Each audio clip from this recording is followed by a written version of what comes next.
In the last class, we will start the topic plant movements. In this class, we will cover that remaining topic of the plant movements under the topic plant movements part 2. Next, first type of induced movement we will cover the tropism movement, and next is tactic movements. Tropism movements are the growth movements in response to some unidirectional external stimuli. Tropism movement में क्या हो रहा था कि जो growth थी वो हो रही थी एक एक्सटर्नल स्टिमुलाई के केस में. टेक्टिक मूवमेंट्स क्या होते हैं? Tactic movements are the movements of locomotion. Tropism में क्या था? मूवमेंट्स ऑफ ग्रोथ थे. These are the movements of locomotion which are induced by some unidirectional external stimuli. Means external stimuli वही unidirectional होगा जो कि tropism movements में था, tropic movements में था. Difference क्या है? वहाँ पे movements of growth थी, यहाँ पे क्या है? movements of locomotion है. ये travel करेंगे one place to another place, इसमें movement होगी कुछ ना कुछ उसके अंदर. तो this direction is control by the direction of stimulus. Means जिस साइड से डायरेक्शन आ रही है वो इसको कंट्रोल करेगी, इसकी मूवमेंट को, कि किस साइड इसको मूव करना है. On the basis of the stimuli these are further subdivided into phototactic movement, chemotactic movement and thermotactic movement. We will discuss all these three one by one. First is phototactic movement. These are the tactic movement in response to unidirectional light. Photo means light, tactic means movement. तो movement due to the induction of light. तो इसमें क्या होगा? हमारा जो unidirectional light होगी वो इसकी movements को affect करेगी.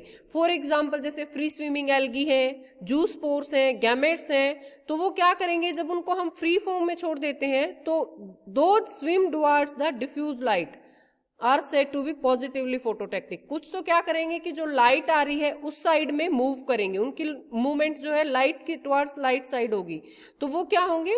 पॉजिटिव फोटोटैक्टिक. जबकि कुछ कैसे होंगे कि जो स्ट्रॉन्ग लाइट आ रही है उससे अवे मूव करेंगे, डार्कनेस होगी जिधर उधर मूव करेंगे, तो दोज आर कॉल्ड नेगेटिवली फोटोटैक्टिक. तो इसको कि अवे जाना है या पास जाना है तो वो किसने डिसाइड किया? डायरेक्शन ऑफ लाइट ने. मींस अवे भी जा रहा है तो वो किस डायरेक्शन में जाएगा? जिस डायरेक्शन से लाइट आ रही है उससे दूसरी साइड जाएगा. तो उसकी जो मूवमेंट है उसको किसने डिसाइड किया? This unidirectional light. तो these are called phototactic movements. Next is chemotactic movements. Means chemo means chemical movements due to induction of chemical या इंडक्शन इफेक्ट ऑफ केमिकल. इसमें क्या होगा? यूनिडायरेक्शनल मूवमेंट होगी, मूवमेंट ऑफ लोकोमोशन होगी in response to certain chemicals. Bryophytes में आपने reproduction पढ़ा होगा या टेरिडोफाइट्स में, तो उस टाइम जो फर्टिलाइजेशन होता है, bryophytes are called the amphibians of the plant kingdom. क्यों? क्योंकि उनके लिए दोनों वाटर प्लस अर्थ, दोनों लैंड, दोनों की जरूरत होती है. और एम्फीबियंस भी क्या होते हैं? वाटर और लैंड उनकी लाइफ साइकिल को कंप्लीट करने के लिए जरूरी होते हैं. तो इसी टाइप से जो ब्रायोफाइट्स हैं उनकी लाइफ साइकिल को कंप्लीट करने के लिए भी वाटर और जो लैंड है दोनों जरूरी होते हैं. तो एंथ्रोजोइड्स जो होते हैं इनकी मूवमेंट होती है वाटर के अंदर, जो रिप्रोडक्शन होता है, फर्टिलाइजेशन होता है ब्रायोफाइट में जब, तो जो एंथ्रोजोइड्स की मूवमेंट होगी वाटर में जब रिप्रोडक्शन के ड्यूरिंग, तो वो जब भी फर्टिलाइजेशन होगा, पर्टिकुलर जो भी आर्चिगोनिया होंगे, आर्चिगोनिया की साइड होगी, वो किसकी वजह से होगी? जो आर्चिगोनिया है वो सिक्रीट करेंगे पर्टिकुलर केमिकल्स, जो एग सेल्स हैं उसके अंदर वो पर्टिकुलर केमिकल सिक्रीट करेंगे, और ये एंथ्रोजोइड्स उन केमिकल को डिटेक्ट करेंगे और फिर उसकी साइड मूव करेंगे. तो these are the best example of chemotactic movement, fertilization in bryophytes and pteridophytes. Next is thermotactic movements. Thermo means temperature, कि टेम्परेचर को सेंस करके फिर उनकी मूवमेंट होगी, और जो टेम्परेचर का सेंस वो होगी वो भी यूनिडायरेक्शनल होगा, यूनिडायरेक्शनल स्टिमुलस होगा, किसी भी एक ही डायरेक्शन से आएगा. तो इसके एग्जांपल क्या है? Rapid rotational cytoplasmic movement in vallisneria leaf. Vallisneria की जो लीफ है उसके अंदर साइटोप्लाज्मिक मूवमेंट होती है रोटेशनल, जो साइक्लोसिस है वो होगी in response to this thermotactic movement due to increase in temperature and movement of algae from colder to warmer place. उसमें क्या होगा कि जो वेलिसिनेरिया है वो हाई टेम्परेचर को ज्यादा प्रेफर करती है ग्रो करना. तो जैसे ही टेम्परेचर अगर कोल्ड होना शुरू हो गया या एक साइड इंक्रीज हो गया टेम्परेचर, तो जहां पे इंक्रीज हो रहा है उस साइड मूवमेंट होनी शुरू हो जाएगी इसमें. और वो मूवमेंट किसकी वजह से होगी? इसके अंदर जो साइटोप्लाज्म है उसमें मूवमेंट्स होंगे और वो इसको पुश करेगा towards the warmer place towards the जहां पे जो टेम्परेचर है वो हाई होगा। तो these are thermotactic movements. Third type of category, first था ट्रॉपिज्म, सेकेंड थी tactic movements, and this is third type of category nastic movement, जो कि पैराटोनिक और इंड्यूस्ड मूवमेंट का ही थर्ड पार्ट है, nastic movement. These movement can be due to changes in turgor. First में tropism में तो क्या था, ग्रोथ में फर्क आ रहा था। सेकंड जो टैक्टिक मूवमेंट थी वो लोकोमोशन मूवमेंट थी, और जो थर्ड नेस्टिक मूवमेंट है, these are the movements due to turgor changes in turgor pressure और changes in growth. Means mainly जो मूवमेंट होती है टर्गर प्रेशर चेंजेस की वजह से होती हैं। तो these are also further subdivided into different categories on the basis of nature of stimulus, कि जो स्टिमुलस है वो किस फॉर्म में मिल रहा है, टेम्परेचर की फॉर्म में, लाइट की फॉर्म में, सम केमिकल और सम टच और अदर थिंग्स। उसी के बेसिस पे इसको फर्दर डिवाइड किया गया है। फर्स्ट है निक्टी नेस्टी। नॉक्टर्नल वर्ड सुना है, जो दिन और रात के लिए यूज करते हैं। तो निक्टी नेस्टी, निक्टी मतलब मीन्स जिस पे इफेक्ट होगा डे एंड लाइट का, या फिर ये करो कि डे और नाइट को वो सेंस करेगा। तो उसके बेसिस पे स्लीप मोमेंट, आपको रात को नींद आ जाती है, क्यों, आपकी बॉडी की जो बायोलॉजिकल क्लॉक है वो उस चीज को आइडेंटिफाई कर लेती है कि हाँ अब जो स्लीपिंग टाइम हो गया। तो इसी टाइप से प्लांट्स में भी ये मैकेनिज्म होता है, कुछ प्लांट्स में वो इस चीज को सेंस कर लेते हैं डे एंड नाइट को। तो these are also, these nyctinastic movement are also called as sleep movement, and these are of two types, depend upon photonastic and thermonastic. Photonastic means जो लाइट और dark को sense करेंगे कि हाँ अब light है अब लाइट नहीं है, उसको सेंस करेंगे। दूसरा टेम्परेचर के चेंज को करेंगे तो वो क्या होंगे, thermonastic. Photonastic movement, when the movement in plant organ occurs when induced by change in light intensity. जो लाइट की इंटेंसिटी वो चेंज होती है, उसको ऑब्जर्व करके जिस प्लांट में जो प्लांट है रिस्पॉन्ड करेंगे वो होते हैं फोटोनेस्टिक प्लांट्स, जैसे फ्लावर, फोक्जिलिया। नहीं तो इसका सबसे बेस्ट एग्जांपल है पोर्टुला का फ्लावर्स। बिछुबंटी देखी होगी ना सबने, तो उसमें क्या होता है, जब सुबह सूरज की किरणें पड़ती हैं उस पर तो वो सुबह खिल जाती है, और शाम को लगभग 3 या 4 ये लगा लो, जब तक सूरज धूप में रहती है वो ओपन रहती है। जैसे ही उसके ऊपर छाया आनी शुरू होती है तो वो क्या कर देते हैं, वो फ्लावरिंग बंद हो जाती है उसमें।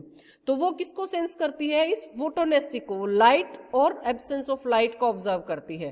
तो वो लाइट में ही होते हैं। सबसे बेस्ट एग्जांपल जो मोस्टली स्टूडेंट्स ने ऑब्जर्व भी किया होगा, तो वो किसकी वजह से होता है, photonastic moments in that plant.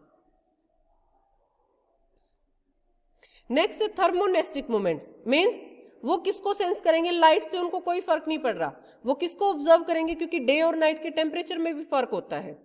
तो वो क्या ऑब्जर्व करेंगे, वही जो टेम्परेचर में चेंज आ रहा है उसी को सेंस करेंगे। तो that are induced by change in temperature intensity are called thermonastic moments. For example tulip जो फ्लावर्स है या सेफ्रॉन है, mostly these are found in the colder areas. तो अगर उसके अंदर जैसे जम्मू कश्मीर में है तो मोस्टली ट्यूलिप और सेफ्रॉन वहाँ पे ग्रो भी किए जाते हैं, क्रॉप भी की जाती है इनके फ्लावर की भी और सेफ्रॉन की भी। तो ये क्या है, मोस्टली कोल्डर रीजन में होते हैं ये प्लांट्स। और अगर स्लाइटली सा अगर 0.3 डिग्री 36 डिग्री सेल्सियस जो टेम्परेचर वो भी बढ़ता है तो ये उसको भी सेंस करते हैं एंड स्टार्ट ओपनिंग। जैसे ही टेम्परेचर थोड़ा सा इंक्रीज होता है तो उस इंटेंसिटी को ये मेजर कर लेते हैं एंड फ्लावर स्टार्ट्स ओपनिंग। जब कूलिंग होगी तो जो फ्लावर वो अपने आप को क्लोज कर लेगा, और जैसे ही टेम्परेचर बढ़ना शुरू होगा, स्लाइटली राइज होगा, तो फ्लावर की ओपनिंग शुरू हो जाएगी। तो ये क्या, किसको मेजर कर रहे हैं, वहां पे जो टेम्परेचर में चेंजेस हो रहे हैं। तो these are thermonastic moments. Chemonastic moments means some chemicals create around them, कुछ ना कुछ केमिकल स्टिमुलस है उसको माप रहे हैं और उसकी वजह से उसमें टर्गर प्रेशर में चेंजेस आ रहे हैं। तो इसका एग्जांपल है ड्रोसेरा प्लांट। उसमें क्या है, इस टाइप से ये देखो, ये लॉन्ग पेरिफेरल टेंटेकल्स प्रेजेंट होते हैं, सनड्यू लीव्स में या ड्रोसेरा बोलते हैं इसको। तो जैसे ही और ये इसके पास में कोई भी ऑर्गेनिक सब्सटेंस है, नाइट्रोजिनस सब्सटेंस है या फर्टिलाइजर है, अगर वो आएंगे तो ये क्या करना शुरू कर देंगे, bending towards the middle of the leaf. जो लीफ होगी तो उस टाइप से इनमें बेंडिंग स्टार्ट हो जाएगी। ये देखो, इस टाइप से लीफ की साइड ये ऐसे, टेंटेकल की साइड ये बेंड करना शुरू कर देंगे, जैसे तुम अपनी उंगलियों को मोड़ोगे ना, पंजा सा बनाओगे, उस टाइप से ये भी इस टाइप से ये बेंड करना शुरू कर देंगे अगर नाइट्रोजनस सब्सटेंस इनके आसपास प्रेजेंट है। तो ये किसको ऑब्जर्व कर रहे हैं? उस केमिकल सब्सटेंस को। तो so these are called chemonastic movements. Seismonastic movement सबने सुना होगा, छुई मुई का प्लांट सुना है सबने। तो उसमें क्या होता है? टच मी नोट, टच करते हो तो उसकी लीव्स क्या अपने आप को फोल्ड कर लेती है। वो किसकी वजह से होती हैं? In response to shock by touch stimulus, उसकी वजह से वो टच को मेजर करते हैं और उसकी वजह से उसके टर्गर प्रेशर में चेंजेस आते हैं और वो अपने आप को बंद कर लेते हैं। या फिर सम इंसेक्टिवोर्स प्लांट, इंसेक्ट उसके अंदर जाएगा और अपने आप को वो क्लोज कर लेते हैं और उस इंसेक्ट को डाइजेस्ट करके अपना फूड प्रिपेयर करते हैं। तो ये क्या सिस्मोनेस्टी के एग्जाम्पल्स हैं ये सारी। अब ये जो सिस्मोनेस्टी है इसका एक, क्योंकि मोस्टली मिमोसा पुडिका का ये क्वेश्चन भी आता है उसमें ग्रेजुएशन के एग्जाम्स में, तो जो टर्गर मूवमेंट्स किस टाइप से होते हैं इसमें? तो the base of the petiole is swollen, जो मिमोसा पुडिका होता है, ये देखो, ये जो इसका बेस होता है पिटियोल का, ये वाला जो है, ये पोर्शन जहां पे ये अटैच है इसके, तो ये जो पिटियोल का बेस होता है ये स्वोलन होता है, जिसको पल्विनस भी बोलते हैं।